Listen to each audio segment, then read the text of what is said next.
MGR TV நேயர்களுக்கு அன்பு வணக்கம். இன்று நம்மோடு தமிழ்நாடு தன்னுரிமை கழகத்தின் தலைவர் திரு பழ கருப்பையா இணைந்திருக்கிறார். வாருங்கள் அவரோடு பேசலாம். சார் வணக்கம். எடப்பாடி பழனிசாமி டெல்லிக்கு போயிட்டு வந்தாரு. அதிமுக பாஜக கூட்டணி உறுதி ஆயிடுச்சுன்னு சொல்றாங்க. இப்போ திடுதுப்புன்னு பார்த்தா செங்கோட்டையன் தனியா கிளம்பி போறாரு. அதான் என்னன்னு தெரியல. அப்படின்னா உறுதி ஆகவில்லை போல இருக்குது. இல்ல, அமித்ஷா தான் ட்வீட் போறாரு 2026ல தேசிய ஜனநாயக கூட்டணி. அப்புறம் எதுக்கு செங்கோட்டையன் போகிறேன்? நீ தான் சொல்லுவ. உனக்கு தான் அவருடைய அமித்ஷா சொன்னாரு நாடகம் எல்லாம் தெரியும். நீங்க அதிமுகவுல இயங்கியவர்ல. உன்னுடைய சேனல் ரொம்ப நெருக்கமான சேனல் அவர்கள். அதனால ஏதோ இவர்களுக்கு என்ன இருப்பதில் இது வேறு வழி இல்லை என்கின்ற நிலைதான். திமுக அகற்றப்பட வேண்டும். ரொம்ப அட்டூழியங்கள் பெருத்து விட்டன.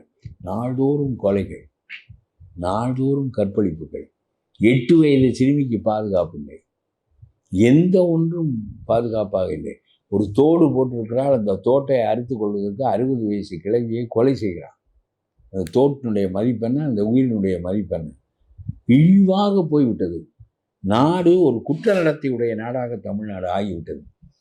பொருளாதாரத்தில் வளர்ச்சி அடைந்திருக்கிறோம் என்று ஸ்டாலின் சொல்லி கொண்டாலும் அது ஸ்டாலின் ஒருவரால் நடந்த 3 ஆண்டுகளில் நடந்த வளர்ச்சி இல்லை. 30 ஆண்டுகளாக நடந்து கொண்டிருக்கின்ற வளர்ச்சி. என்றைக்கு லிபரலைசேஷன் 1989 90ல் 91ல் மன்மோகன் சிங்கால் தொடங்கி வைக்கப்பட்டதோ அன்றிலிருந்து மனிதர்கள் தங்களுடைய முயற்சியின் காரணமாக ஏற்பட்டிருக்கின்ற இந்த பொருளாதார வளர்ச்சியை இவர் என்ன விதைத்து அதை உண்டாக்கினார் என்று நமக்கு சொல்வதில்லை. 90 ஆண்டுகள் வரையிலும் அரசாங்கங்கள் இந்த நாட்டின் வளர்ச்சிக்கு தடையாக இருந்தன. 90க்கு பிறகு திறந்து விட்டு அவனவன் முயற்சியின்படி எதுவும் செய்து கொள் என்று சொன்னால் நீ உன் முயற்சியின்படி அவன் முயற்சியின்படி இப்படி நடந்து இந்தியா இன்றைக்கு செல்வ வளம் பெற்ற நாடாக ஆகியிருக்கிறது. ஆனால் ஒரு பக்கம் அதீதமான வறுமையும் இன்னொரு பக்கம் அதீதமான பணக்குவிப்பும் நேரிட்டிருப்பதை சிந்திப்பதற்குரிய மனிதர்கள் இந்த மண்ணிலே இல்லை. சும்மா இவர் சொல்லிக் கொள்வார், நாங்கள் தமிழ்நாடு 2வது இடத்திற்கு 3வது இடத்துல இருக்கிறது, குஜராத் இருக்கிறது, மராட்டி இருக்கிறது, நாங்கள் இருக்கிறோம். ஏதோ இவர் தான் எல்லாவற்றுக்கும் யோசனை செய்து தொழில் இதெல்லாம் சும்மா வெட்டி வேலை. அதாவது தாழ்த்தப்பட்ட மக்களை தொழில் முனைவோர்களாக ஆக்குவதற்கு ஒரு 500 கோடி ரூபாய் பணம் கொடுத்தால் செல்வ பெருந்தகை தான் அதுக்கு தொழில் முனைவோராக ஆகிறாரே தவிர அந்த தாழ்த்தப்பட்டவர்கள் ஒருவரும் தொழில் முனைவோராக ஆனதாக தெரியவில்லை. இவர் போய் அதில் ஒரு நிறுவனத்தை, போலி நிறுவனத்தை உருவாக்குகிறார். அந்த பணங்கள் எல்லாம் தெரிந்தே திமுக கைமாற்றுகிறது. இன்றைக்கும் செல்வ பெருந்தகையின் மீது எந்த வழக்கும் வராது. ஏனென்றால் அவர் சொல்லிவிட்டார், காமராஜர் ஆட்சி எதற்காக வேண்டும்? ஸ்டாலின் தானே காமராஜர். ஸ்டாலின் காமராஜர் ஆட்சியை தருகின்ற போது இன்னொரு காமராஜர் ஆட்சிக்காக நாம் ஏன் காத்திருக்க வேண்டும் என்று இவ்வளவு பெரிய பாராட்டுக்களை எல்லாம் முழங்குவதன் மூலம் ஆகவே தன் கட்சி ஆளும் எல்லா கொள்ளையும் அடிக்கலாம், மாற்று கட்சி ஆளும் கூட்டணி கட்சி ஆளும் கொள்ளையடிக்கலாம்.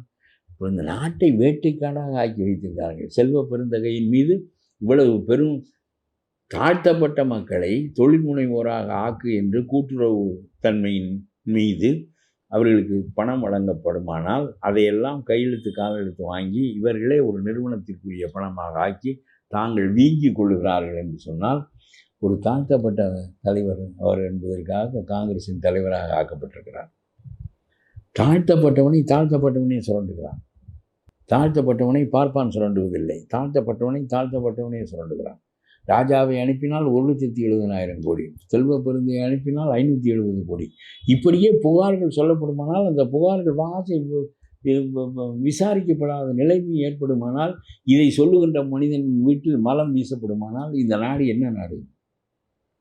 நான் சொல்லுகிறேன், பழைய காலத்தில் சொல்வார்கள், வேலெடுத்து போர் தொடுத்த வீரம் எங்கே, வெங்குருதி வாழெங்கே தோள்களெங்கே, வாழெடுத்த வேலெடுத்த பேரெல்லாம் ஆள வந்தார், கொட்டாவி விட்டபடி தூங்குகிறாய் அப்படின்னு பாட்டு அந்த காலத்தில் எழுதுவார்கள். இப்பொழுது வேலும் எடுப்பதில்லை, வாழும் எடுப்பதில்லை, மரத்தை எடுத்து கொண்டு போய் போரிடுகிறான். நாகரிகம் எவ்வளவு தாழ்ந்து விட்டது. வேங்கை வயலில் குடிநீரில் மலத்தை கலக்கிறான். எதிரியினுடைய வீட்டில் மலத்தை அள்ளி கொண்டு போய் வீசுகிறான்.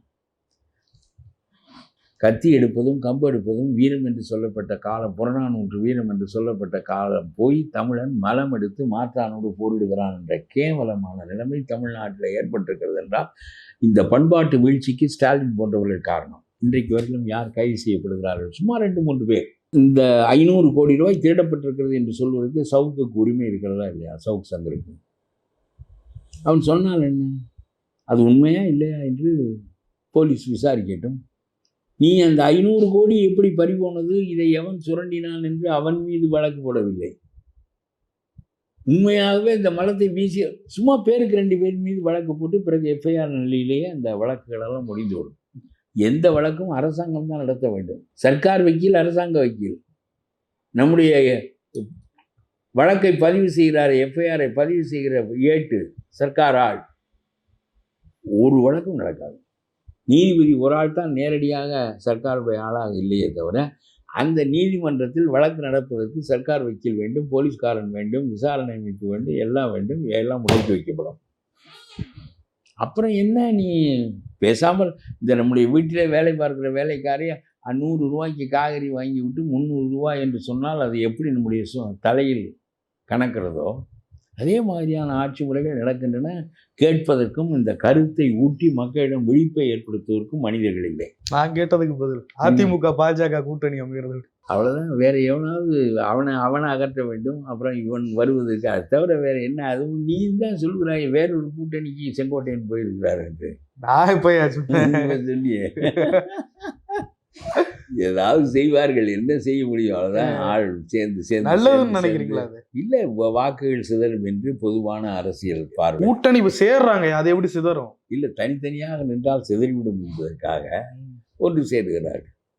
அப்புறம் வேறு வழி இல்லை, எதிர் கருத்துடையவர்களும் சேருவார்கள். அதனாலே இது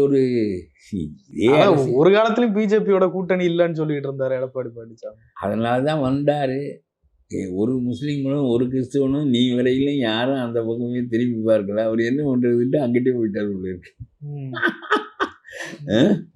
அதாவது இப்படி ரொம்ப ஆணி அடித்தது போல் நாட்டில் இவ்வளவு காரியங்கள் நடக்கின்றனவே, ஆளுங்கட்சியோடு கூட்டணியாக இருக்கிறார்களே, இவர்களில் வேங்க வேலை வைத்து திருமாவளவனோ அல்லது சாம்சங் தொழிலாளர்கள் பிரச்சனையை வைத்து கம்யூனிஸ்டுகளோ கேள்வி கேட்பதோ மாறுபடுவதோ இல்லை. எதற்காக தங்களுடைய கட்சி தொடங்கப்பட்டதோ அந்த கருத்துக்களை அழுத்தி வைத்து கொண்டு மென்று முழுங்கி கொண்டு அந்த கூட்டணியிலேயே நீடித்து ஒரு எம்பி 2 எம்பி வருவதையே வாழ்க்கை கொள்கைகளாக அவர்கள் கொள்ளுகிற காரணத்தினால் நாட்டிலே ஒரு மாற்றம் நிகழவில்லை. என்னுடைய குரல் எதிர்குரலாக வருகிற அளவுக்கு சிபிஎம் குரல், சிபிஐ குரல் வருகிறதா? அதுவும் முத்தரசன் ஒத்துதுகிற நாணயத்தை வாயில் வைத்தால் நாயனத்தை எடுப்பதே இல்லை. ஸ்டாலினாவது எடுத்து ஊதுகிறார். நம்ம முத்தரசன் எடுக்காமல் ஊதுகிறார். எல்லா கட்சிகளும் ஒரு கட்சியாவது தன்னுடைய கட்சியினுடைய அடிப்படை கொள்கைக்காக போராடுகிறது என்று ஒரு கட்சி காட்டுங்கள். இவன் அவனோடு கூட்டு அந்த 10 பேர் அவன் செய்கிற நல்லது கெட்டது, அந்த கற்பழிப்புகள், கொலைகள், பெரிய திருட்டுக்கள், செல்வ பெருந்தகை போல் 570 கோடியை கூட்டுறவு வங்கியில் இது போன்ற குற்றச்சாட்டுக்கள் எல்லாம் மீண்டும் இந்த அரசியல்வாதிகள் பங்கு போட்டுக் கொள்வதற்கு தான் இந்த அரசியல் பயன்படுகிறதே தவிர மக்களுக்குரிய அரசியலாக இந்த அரசியல் இருக்கிறதா என்று கேட்கிறேன். எனக்கெல்லாம் உள்ளபடியே பெரிய பயன் ஒன்றும் விளைய போவதாக தெரியல. எவனாவது வர வேண்டும். காந்தி வந்தது போல் எவனாவது வந்து விட மாட்டானா என்று ஒரு ஏக்கம் இருக்கிறதே தவிர என்ன செய்வது? தாழ்த்தப்பட்டவனை தொழில் முனைவனாக்க முயன்றால் செல்வ பெருந்தகை தான் தொழில் முனைவராகிறார். இதுவரை ஒரு தாழ்த்தப்பட்டவன் தொழில் முனைவனாகவில்லை. கேட்டால் இவன் அவனுக்கு கூட்டு, அவன் இவனுக்கு கூட்டு, எல்லாருக்கும் பங்கு. இந்த அரசியல் எவ்வளவு காலத்துக்கு நடக்கணும்? இந்த வெற்றிடத்தெல்லாம் விஜய் நிரப்பணும்னு நினைக்கிறீங்க? நிரப்புவதற்கு கொஞ்சம் முன் வந்தால் நாம் தலையில் தூக்கி வைத்துக் கொண்டு நமக்கு ஒன்றும் இல்லை, நம் வழியே இருந்து கொண்டே அவர்களை ஆதரித்து பேசலாம். ஒன்றும் நடக்கவில்லையே. விஜய்க்கு செய்ய தெரியலன்னு நினைக்கிறீங்களா? எனக்கு இந்த விஜய்க்கு ஒருத்தர் எழுதி கொடுக்குறாருல வசனகர்த்தா, அவருக்கு தெரியவில்லை. விஜய்க்கு தெரியாது, விஜய்க்கு ஒரு வசனகர்த்தா எழுதி கொடுக்குறார். அவர் தான் சொல்றாரு, அந்த வசனகர்த்தா நன்றாக எழுதுகிறார். மோடிஜி, உங்களுக்கு நாங்கள் என்றால் ஏன் அலர்ஜி? அடி மோடிஜி அலர்ஜி. வசனகர்த்தாவுக்கு சம்பளம் நடக்கிறது, மேடையில் எல்லாம் படிக்கப்படுகின்றன. மோடிஜி அலர்ஜி, இதுதான் அரசியல். நல்லா தானே இருக்கு, நல்லா இருக்குது. மோடிஜி அலர்ஜி, இதெல்லாம் ஒரு நாட்டினுடைய போக்கை மாற்றுகிற சிந்தனைகள். ஆகவே நம்ம அந்த வசனகர்த்தா எழுதி கொடுக்குறானே அவனை பிடித்து நல்ல ஆளாக ஏற்பாடு செய்ய வேண்டும். பாருங்கள், இந்த இவர் ஆதவ அர்ஜுனா பேசுகிறார், இப்படி பேசுகிறார், அவர் பேசுகிறார், பணம் வாங்கி கொண்டா உங்களுக்கு ஓட்டு போட்டோம், அவர் 1000 கோடியை இழந்து விட்டு வந்து விட்டார். என்ன ஒரு பேச்சாவது மக்களுக்குரிய சிந்தனைகள். டீலிமிட்டேஷனை பற்றி பேசு, மும்மொழி போட்டதை இருமொழி கொள்கை, ஏன் இருமொழி கொள்கை பேசு. நமக்கு இன்றைக்கு நிகழ்கால சிக்கல்கள் பறந்தும் வேங்கவே பேசு, செய். சட்டம் ஒழுங்கு ஏன் இப்படி நாடுகிறது என்று கேளு. ஒன்றுமில்லை, நம்ம சடங்கு போல் நடைபெறுகிறது என்று நான் சொல்லுகிறேன். பொதுக்குழு கூட்டங்கள், பொதுக்குழு கூட்டத்தில் ஒரு பொதுக்குழு உறுப்பினரும் பேசுவதில்லை. இந்த 3-4 பேர் பேசுவதற்கு எதுக்கு பொதுக்குழு? இது வீடியோவிலேயும் பேசிக்கிட்டு போகலாம். என்ன சொல்கிறேன்? வருஷத்துக்கு ஒரு தடவை நடத்தணும்ல. வருஷத்துக்கு ஒரு நடத்தி நல்ல சாப்பாடு. ஆனால் திமுக சாப்பாடு தான் பிரமாதம்ன்றாங்க. ஐயோ, ஆட்டுக்கறி, குடல் வெறும் சைவம் தான். நான் செய்வேன், அதுலேயும் இல்லை. நான் அங்கேயா போகிறோம். அதனால இப்படியே போகுது. நீங்க விஜயோட சேர்ந்து பயணிக்க போவதெல்லாம் சொல்லிட்டு இருந்தாங்க. நீ என்ன மாதிரி இல்லை, உனக்கு இந்த மாதிரி ஏதாவது ஒன்று ஒவ்வொருத்தனையும் யாரோடையாவது சேர்த்து விடணும், யாரோடைய இருந்தாலும் ஐயா நல்லது தானேங்க. போய் அவருக்கு அதெல்லாம் இருக்கட்டும். நான் தான் பொது வழியில் அவருக்கு யோசனை தானே சொல்லுகிறேன். அது என்ன தனியாக பக்கத்தில் இருந்து சொல்ல வேண்டுமா? பொது வழியில் அவருக்கு நீ இதையெல்லாம் செய், அரசியல் மாறும் என்று பொது வழியிலிருந்து யோசனை சொல்லுகிறேன். அவருடைய நன்மைக்காகத்தான். நீங்க நினைச்சா அவருக்கு போன் போட்டே சொல்லலாமா? பொது வழியில் சொல்வது இன்னும் தெளிவாக இருக்கும். உனக்கும் புரியும், அவருக்கும் புரியும். அது அவர் அவமானப்படுத்துற மாதிரி. அது என்ன அவமானமா? இது என்ன அவமானம்? எத்தனையோ யோசனைகள் வெளியே சொல்லப்பட்டு உரிய மனிதர்களை அடையும் போது மாறுதல் ஏற்படும். இதில் அவமானம். எந்த ஒரு தனி மனிதனும் தானாக சிந்தித்து தானாக செயல்பட முடியும் என்றால் அவனுக்கு பொதுக்குழுவும் தேவையில்லை, செயற்குழுவும் தேவையில்லை, கட்சியும் தேவையில்லை, ஒன்றும் தேவையில்லை. அவனே எல்லாவற்றையும் பேசலாமே, சொல்லலாமே. தனியா நின்று ஜெயிச்சிருவாருன்னு நினைக்கிறீங்களா விஜய்? வாய்ப்பு இல்லையா? சொல்ல முடியாது. ஏன் அப்படி சொல்றீங்க? என்ன செய்ய முடியும்? என்ன புதிய கருத்து மாற்றத்தை உண்டாகி? ஒரு ஆளுகிற சக்திகள் மேல ஒரு அதிருப்தி இருக்குன்னு சொல்றாங்கல்ல, அதுக்கு ஒரு மாற்று சக்தியை விஜய். அந்த அதிருப்தி எது நம்ம நாடு ஜாதி வழியாக, மதம் வழியாக, பலவற்றின் காரணமாக எவனாவது எந்த கட்சியாவது விட்டு வெளியே வருகிறானோ அந்த கட்சிகள் தோற்கின்றன, மீண்டும் அங்கே. ஆகவே இதெல்லாம் பல்வேறு போக்குகளால் தீர்மானிக்கப்படுகிறது அரசியல். அதனாலே அவர் மீது அதிருப்தி இருப்பதனாலே அந்த அதிருப்தியின் பயனை யார் அடைவது? எடப்பாடி அடைவதா, இவர் அடைவதா? எடப்பாடிக்கு ஏற்கனவே எத்தனை சதவீத வாக்குகள் இருக்கின்றன, அவருக்கு யார் யார் கூட்டணி? அந்த பலத்திற்கிடையே இவர் தன்னந்தனி மனிதனாக என்ன செய்வார்? இவர் போய் எடப்பாடியோடு சேர்ந்திருந்தால் அது வலிமையாக இருந்திருக்கும். சேரவில்லையே, அதுக்கு டைம் கொடுக்கல. அதுக்குள்ள பிஜேபி கூட்டணிக்கு இவர் தான் சேரவில்லை தனியாக என்று சொன்னார். பிறகு அவர் கூட்டணியில தேர்தல் நேரத்தில் முடிவு எடுக்கணுங்கய்யா. இப்போ உடனடியா இப்பயே அவங்க கூட்டணி பேச்சுவார்த்தை எல்லாம் ஆரம்பிக்கிறாங்க. எடப்பாடி பழனிசாமிக்கு விருப்பம் இல்லையோ என்ன? இல்லை, அப்படி தெரியவில்லை. இவர் அதிமுக பாஜக கூட்டணி சேருவதற்கு என்ன நிர்பந்தம்னு நினைக்கிறீங்க? பாஜகவுக்கு நிர்பந்தம். அவன் நொண்டி, ஏறுவதற்கு குதிரை வேண்டும். அதனால அவனோட அதிகாரம். எடப்பாடி பழனிசாமி விருப்பப்பட்டு நொண்டியினுடைய கையில் சவுக்கு இருக்கிறது, அதிகார சவுக்கு. அவன் நொண்டி தனித்து நடக்க முடியாது. அவனுக்கு ஏறுவதற்கு குதிரை வேண்டும். சவுக்குக்கு ஒரு குதிரை கொஞ்சம் யோசித்து தானே ஆக வேண்டும். ஆகவே நாம் சில சமயங்களில் இவனை தூக்கி சுமக்க வேண்டியதாக இருக்கிறது. இது அதிகார சவுக்கு, நொண்டியினுடைய அதிகார சவுக்கு. ஆக அவனுக்கு கூட்டணி தேவைப்படுகிறது. அவன் தனியாக முயன்று முயன்று முயன்று முயன்று ஒன்றுமில்லை என்று ஆகிவிட்ட பிறகு உன்னோடு சேர்ந்து தான் ஆக வேண்டும், வேறு வழியே இல்லை. வற்புறுத்தி கூட்டணி எடுத்து வற்புறுத்தி. அவ வரமாட்டேன் என்று சொன்னாலும் விடமாட்டேன் இருக்கிறானோ, என்ன செய்வது? அவள் வரமாட்டேன் என்று சொன்னாலும் இவன் விடமாட்டேன் என்று சொல்கிறானே. என்ன சொல்ற? பயந்துட்டாருன்றீங்களா எடப்பாடி பழனிசாமி? இல்லை, வேறு வழியே இல்லை. இல்லை சொல்லுகிறேன், அவன் தானே தொங்குகிறான். அவன் தானே அதிகாரத்தில் இல்லாவிட்டால் அமித்ஷா கூப்பிட்டு எடப்பாடியிடம் சொல்லி கூட்டணி உருவாகிடுமா? சரி, இந்த தீமை நாம் சேரக்கூடாது என்கின்ற இடத்தில் திமுக இருக்கிறது.